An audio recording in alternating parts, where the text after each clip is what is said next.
A lot of times we look at things and we think, that's more frugal, but we could be wrong. But before we go into 7 frugal things that really aren't that frugal, if you're new to our channel, I am Julia. I am one half of the Canny Couple, a small homestead family in rural Virginia that work every single day to merge homesteading and frugality. And I'm going to tell you something, real talk. I've learned a few things that I thought were frugal that really aren't. And a lot of these things you would think, well, it's just common sense. That's definitely going to be more frugal, Julia. And when I actually looked at the numbers and looked at the data, it turned out that they weren't even close. They just weren't. It didn't make sense. So let's jump right into this. Let's talk about it, because these frugal traps are everywhere. And we're all looking to find ways to save money. And we could inadvertently, especially if we're just making assumptions, be spending more money than we actually need to. So the first one, if you have a dishwasher, hand washing your dishes is cheaper than using a dishwasher. Now I'm going to tell you something. I looked at the data. We looked at the data on this and we saw we were using more energy for me hand washing dishes than we would if we ran the dishwasher. I know, shock. I've got people out there who are going to yell at me in the frugal side, like, that's not possible. It is, I did the math. Now, we do have a dishwasher that is more Energy Star approved, it's energy saver, so it does have those features where it's going to use less water. We saw the numbers. So I use my dishwasher as much as I can. I run it every 2 days. Full loads, full cycles. I know they say you don't have to do that. You can run it every day. I do not. I do it every 2 days. It works really well for us. So that dishwasher, make sure you know for sure if you have one, if it really costs you more or not. Number 2, eco mode is always cheaper. It's an easy assumption to make. I got an eco mode. Eco means it's going to be more sustainable. No, I made this mistake. I ran eco mode on my dishwasher for years, for a year. And I was like, it's gotta be costing us less. It cost me less than to do dishes. Well, when we were trying to look at our budget, we were looking at ways that our electricity usage was being used.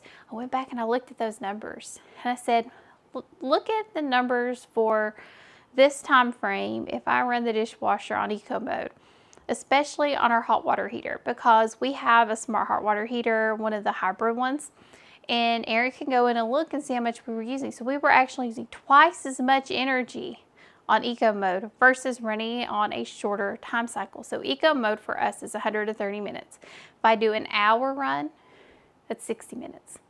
So it's using twice as much hot water. So the price was twice as high to run it on eco mode than it was to run it on the 60-minute load. I know, mic drop. Make sure your eco mode is actually cheaper.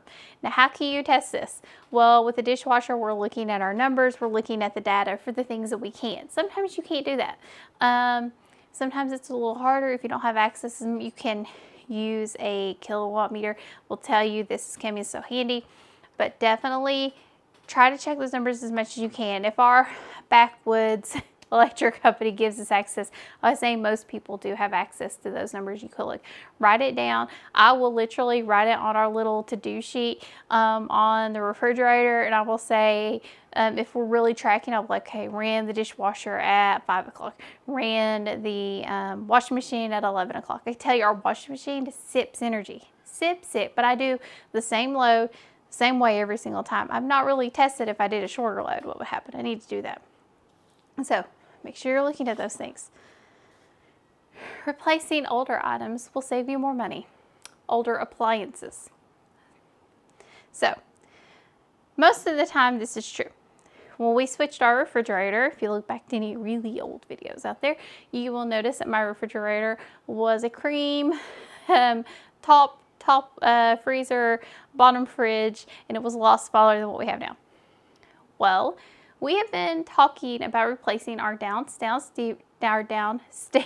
deep freeze for a while. Well, we actually started looking at those numbers to start to make that move and doing the math. It didn't make sense. It did not make sense at all.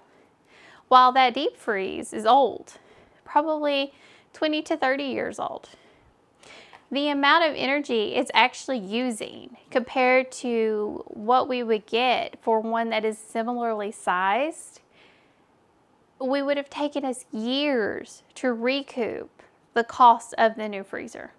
Years. It just did not make sense. It did not make sense for us to go that route. We could have went much smaller, which would be probably about the size of this freezer, if not less. But that didn't make sense for our lifestyle either, because we are a homestead family. I like to keep full freezers. I like to keep a freezer full of all kinds of like baked goods, things like that. But also, I like to have a freezer space available for when we need to have extra berries and I can't get them all processed at the same time. I can't get all these canned. I have tomatoes. Like right now, my freezer's getting full of tomatoes because I'm putting them up as they're coming ripe. So make sure you're checking. We ran the kilowatt. We looked up on, online. Aaron was using AI to kind of see how much it would actually run a day. And we plugged it up and they were so comparable. So comparable. So make sure you're actually doing the math and you're seeing what you're running, because we thought for sure this would really save us a lot of money. Now, what we are looking to replace is our garage refrigerator, because it was the old refrigerator we had in here. We're actually looking and thinking about getting a garage specific refrigerator that is made to use less energy, but also made to actually be in a warmer climate like a garage or a colder climate, so it won't have to work as hard. So when you're doing these things, think about it. Make sure you're doing the math. Don't just assume it's new, it's going to use less energy. That's a bad assumption to make, because we made that assumption and we almost made a bit of a financial mess, because the savings would have been like $5 a month, if that. We kept trying to make the math work. We really did. We kept trying to figure out, how do we make this math work? And it just wasn't working, and we had to make a decision, and the decision was, can't do this. It doesn't make sense. Does not make sense for our financial journey. The next thing, putting off maintenance saves money. No, it doesn't. It costs you money. Something's not working, something is broken, you need to get it fixed. If you have a car, you need to make sure you're getting your oil changes, make sure you're getting those inspections that you need to have. Anything like that you need to do. Change your filters in your home. It's a little bit of cost up front that's going to save you more in the long run. That's what you're looking at. Clean the filters on your air conditioners. Do all those things. They're going to keep those machines running the way they need to go. Doing that little bit of maintenance, that little bit of work on the front end will save you money in the long run. Buy cheap, low-cost items saves money. I've really learned quality is very important. And this has taken a while. This has been like a long time on my frugal journey, because when you're young and frugal, you're like, oh, I'll just buy the cheapest item I can. But I've really learned, like, looking and seeing what I actually need and how I'm going to use it. That is very important. Like, we're talking outdoor shoes. We have went through outdoor shoes for Aaron since the pair he had when we first got together broke like 3 or 4 years ago. I don't know how many pairs of outdoor shoes we went through. I have no idea how many pairs. We've gone through and we've paid money for what we have assumed are really good shoes, but we should have went up to an even better quality of shoe, just for comfort, just for longevity, because we have found that these even higher end shoes tend to be better for us. We got Aaron a new pair of outside shoes and they are working fantastic, and we're actually looking to get me a pair, even though they're men's, that will work, because they work so well for him that we think they're going to work well for me as well. And that's kind of how we look at this. We really focus on quality, because then we don't have to go and buy more and more and replace constantly. Even though we thought they were good and they were doing the job, they weren't doing the job as long and as well as we needed to. So make sure that you are actually looking at quality, the use of the item, the need. And I would also tell you, if you're looking at shoes like that, especially around the house, to make sure it's something that's easy to wear. Like for us, one of the big functional things we had to look at was Aaron being able to slip them on and off without touching them. This was a huge thing for us because of poison ivy. If he's in poison ivy with his shoes, he cannot touch his shoes. We are so very careful, because this is how he's gotten poison ivy a lot. Because of that, we tried on, I don't know how many pairs of slip-on shoes to find a pair that were going to be comfortable, he could wear, and he could really do a lot of work in. Now, the next one is light bulbs. So incandescent light bulbs might be cheaper depending on which one you're getting. I remember getting one, they were super expensive because we had to get a specific wattage for a specific purpose. But I remember when we were growing up, these were all the rage. These were before LEDs came. You were changing these suckers out all the time. All the time. I remember like it was nothing for you to have to replace these every month. LEDs, you rarely have to replace them. We bought these, I would say, every bit of 3 years ago, if not longer. I can't remember if we bought these before Isabel or not. And I'm thinking we bought these before, and Isabel's almost 4. So they last ages and ages and ages. So LEDs are definitely the way to go. They're going to save you more money. They are more expensive up front. Definitely a higher cost up front. But when you actually do the math and you look at the cost that you're going to spend on electricity, you're going to look at the cost that you're going to spend replacing these things comparatively, these are the only way to go. Skipping bulk purchases for small purchases. Now this is a double edge. So if you eat a lot of oatmeal, and we eat a lot of oatmeal, and we've done this, buying those little things of oatmeal you get at the store is not cheaper than us buying a 50-pound bag of oatmeal. Oatmeal has a long shelf life.